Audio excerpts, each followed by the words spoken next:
Hey all, Cohen here. So I wanted to do a video update. I had my consult with Dr. Safer at Align in San Francisco / LA. There are two locations. I believe I will go into the LA one. I haven't determined that as of yet. So I had my consult. I had to fill out an information packet, get a referral from my doctor, get OHIP approval for said consult, and a couple other things. I had to send in some pictures and stuff as well. So pretty much I had a Zoom call with Dr. Safer, and it's been a minute since we've actually chatted in person since my original surgery about 3.5 years ago now, roughly, a little bit more. He did my stage 1, and he also did my glandsplasty, and he did one of the procedures I had where I had to have grafts laid to create a new urethra. And at that point, when my next surgery was coming up, he actually was leaving the Crane Clinic to go start Align, and so that's what he's been doing. We follow each other on social media. He comments, likes, and we send the odd message over Instagram the odd time. And I still have his number, which he has luckily not changed since the one that I have. And so I've actually been able to message him when I've had any issues or concerns, when I've not been sure of something.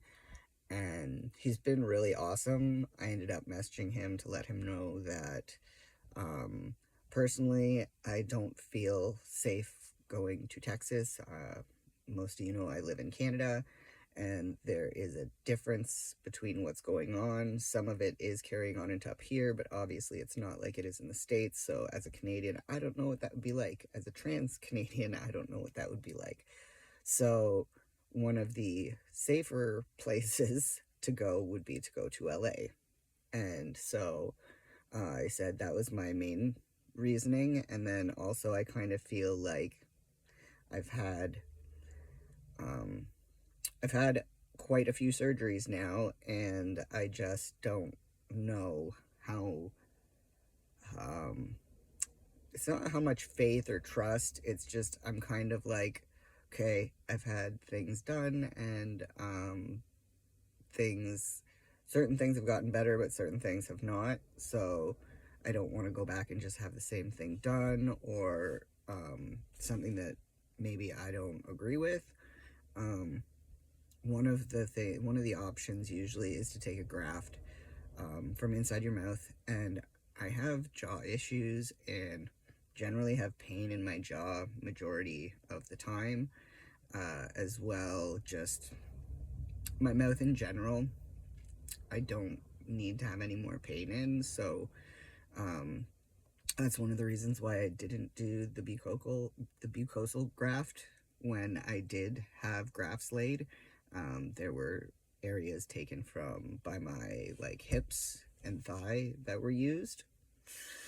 So pretty much we got on the phone, we caught up a little bit, and one of the first things that he did say, which I totally understand why he brought this up, and he explained why.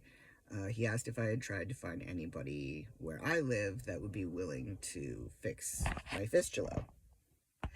And at that point, what I had to say was that I have talked to a few people, and I did go see a surgeon who removed my bladder stone and also removed my testicular implant that had been eroding out. I do have 2 now. I'll touch on that as well.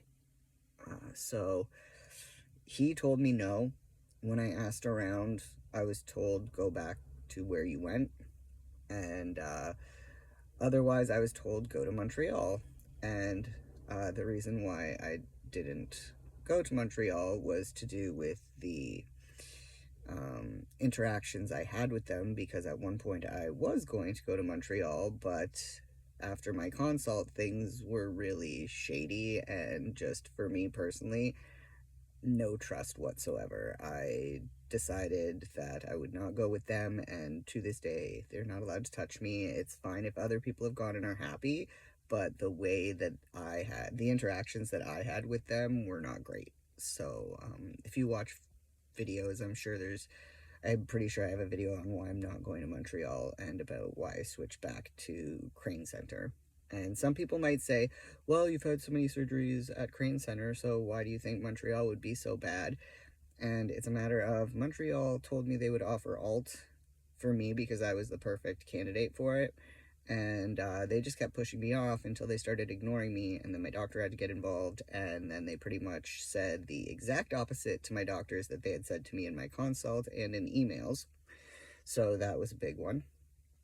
And yeah, I just don't have trust for that, and I know that a lot of other people have gone through surgery there, so I'm not specifically knocking it. I would never tell anybody, don't go there. If somebody asked my opinion, I would tell them my opinion, and for me, that's a no-go. There is a surgeon that started working in Ottawa, however, I've heard no reviews or anything about that, and they are new, so since I've already had work started on me, I don't want somebody else who doesn't know anything about it. And one of the reasons why I went back to Safer is because he started it and he has all my medical files, and his options that we spoke of were far more logical. So what I'll do is I'll get into that. What we talked about, so in prior videos I had mentioned a few things. The one thing that I talked about that is the biggest issue is the fistula that I have. It is a pinhole fistula, and one thing I do notice is a lot of people get frustrated, people that aren't trans, some trans people, but mainly cis people, that are just like, well, it's just a pinhole. Why can't somebody here fix it? Why do you have to go all the way there? Why do you have to stay there for that long for just a pinhole? And I'm going to explain why it's difficult, and this is how Dr. Safer explained it to me. So for a fistula, you generally can't just stitch it up because there's a lot of scar tissue underneath your phallus where it's been connected together, and generally if you've had a fistula, there is some scar tissue there, meaning that there is not the greatest blood supply there for you. So the risk of having a graft fail is slightly higher.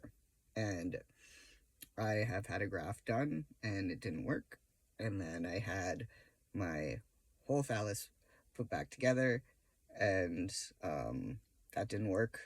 So like they cut it back open and then redid it back up. That didn't work. And the reason why I think that didn't work is because dissolvable stitches don't dissolve in my body. I've said this in videos before, and I noticed that something that looked like dissolvable stitching, a knot of dissolvable stitching, had pushed its way out, and I believe that's what created the fistula. So that seems to be the consensus with Dr. Crane, and Dr. Safer believes that could be the issue as well. So pretty much for that, what Dr. Safer said was that he wouldn't want to go with a graft, and he wouldn't want to reopen it because that's already been done. But he said that he can take a skin flap from my scrotum that would be able to come up and be able to cover up the hole. How that would work out better and have less risk is that a flap has blood supply. So therefore, when you take the flap and you connect it to that other skin, it should heal and create and continue to create blood supply, so that that area should heal properly.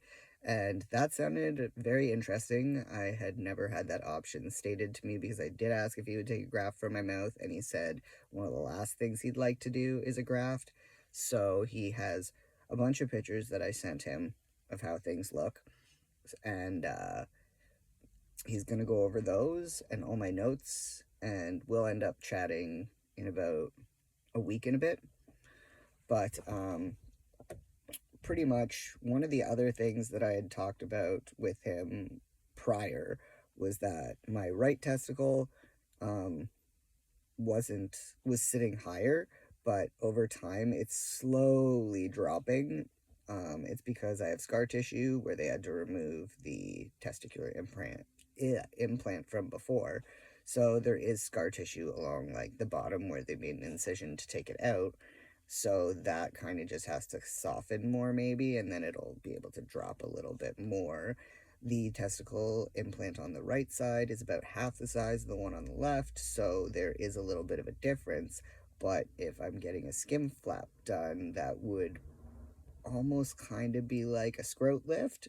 So that might bring the one ball up a bit more so that it makes it look not so different. At the end of the day, it's not a big deal. I'm really the only one who sees it. And the only time I notice it is when I'm going to the bathroom because I have to hold the fistula closed.